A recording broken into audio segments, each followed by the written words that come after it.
I'm going to show you that we just wash your hair like any other regular girl.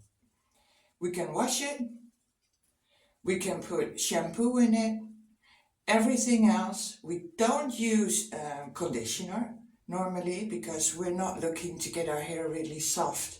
We like it to knot up.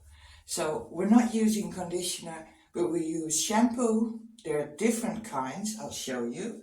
We have the normal hydrating shampoo. And we also have, I think I've got it here, yeah. I always put it in a bag, I'll use it today. This is like a soap bar, shampoo bar, but that's just because I like it. You can use any shampoo you like, whatever you want. I just use these ones because they're really, I love these, but you can use whatever. I also have some Head and Shoulders because I used to have dandruff. That was also before I had this dreadlocks.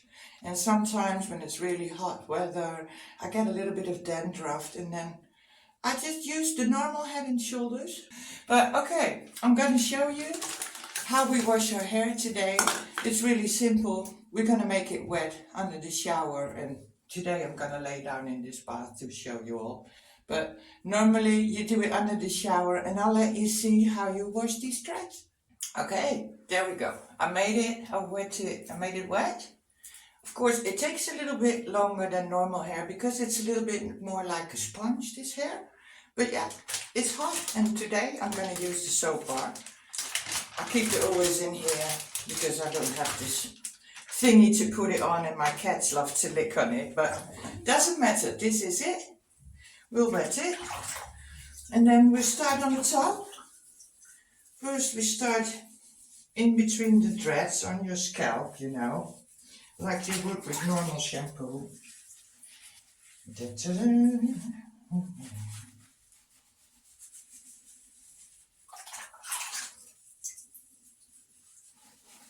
I'll make the bar a little wet in between.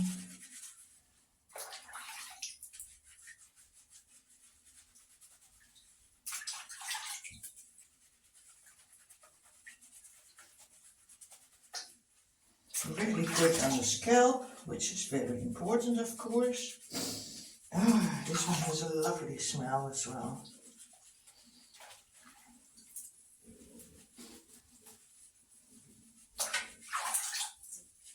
And that's also something people ask me all the time. Yeah, don't you get this mess up? Well, I can tell you, I used to have really bad dandruff before I got dreads. So that really scared me. I was afraid that it would be horrible. But for some reason, since I have the dreadlocks, it's way less. Maybe because you don't comb your hair every day and do all this stuff with it, then it might be calmed down a little bit. Well, you see, soapy, just like anybody else. And then for the length, I normally take what, like 5 or something, and I rub it down. It's a little bit like a sponge, so you have to massage it in a little bit. It's of course, you would do with your own hair. You would put it in, massage it in, leave it there for maybe a minute or whatever. Also, you can, what I do is sometimes I just mix some shampoo with water and just throw it over there so it's easier to adjust. But for today, I'm going to show you it's completely possible with just a soap bar. We just put it in.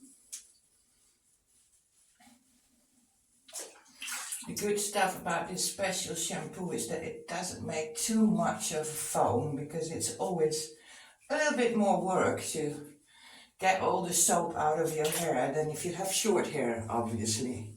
But yeah, I will show that as well.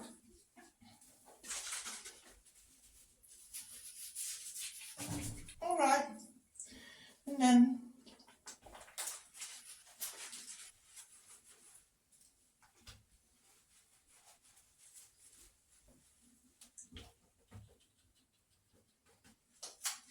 there we go.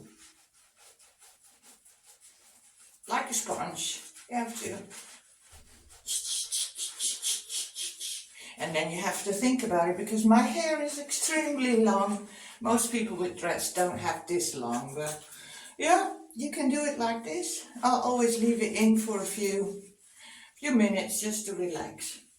And then, of course, you can rinse it out. So, here we go. It's a little bit more noisy because I put on the shower, but I'm going to show you now. It's exactly the same.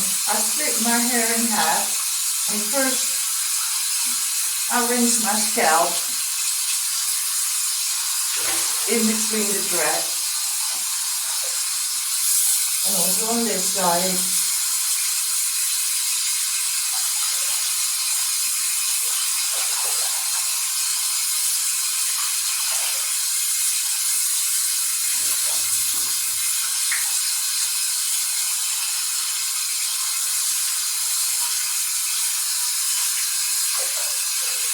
And when I rinse it, I just get the water out a little bit, the way you would do with a sponge if it's full of salt. So,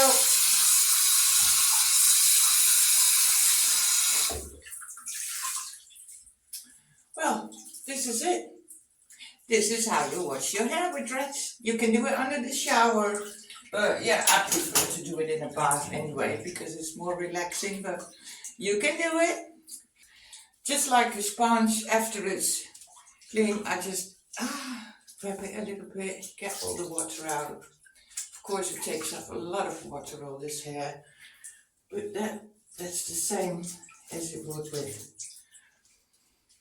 with normal hair. Well, I have one more tip to go to. If you do have dreads yourself and you were watching this just to get some more information, let me give you one more tip. If you have like an itchy scalp, which might sometimes happens when you've been really sweaty, or if you have dandruff like me, or you can make a little bit of, you put vinegar, half water, apple vinegar and half water. I put it in a spray, and then in between, if you had done all this, you spray it on your scalp. You leave it in for about a minute, at least 2 minutes, and then you get it out with the water, and it really helps to calm down your scalp. About drying your hair, I just put it up in a towel because, yeah, I think that's comfortable. You can also use these kind of things. This is also a towel. You just put it around your hair so it takes up most of the water in the beginning, and you're not gonna dry it like this. That won't help anyway because it's in the middle. It's like in a sponge, the middle keeps wet when the outside feels dry. So you just put a towel around it, a little bit tight, so it takes up all the water. And then you just leave it like this for 10 minutes and get dressed and everything. It's just a way to get the first water out, and then I'll show you what you do when you're done washing it and how that goes. All right, here we go. I'm going to show you how to dry your hair. I got myself out of the bath. I put on a bathrobe, and then, okay, you take off the towel. It looks like this. Let me rearrange that a little bit for you. And then you take the dry parts of your towel, or a new towel, and then you just do it like this, so the towel absorbs the water, and then you just leave it like that to dry. The water will fall till the end, so in between sometimes I'll dry it a little bit more, but I'm in need of a coffee always. Oh, he jumped in the bath. He thought it was empty, and now he's got a wet feet. That was such a scary, huh? Now you have some clean paws as well. Oh, there you go.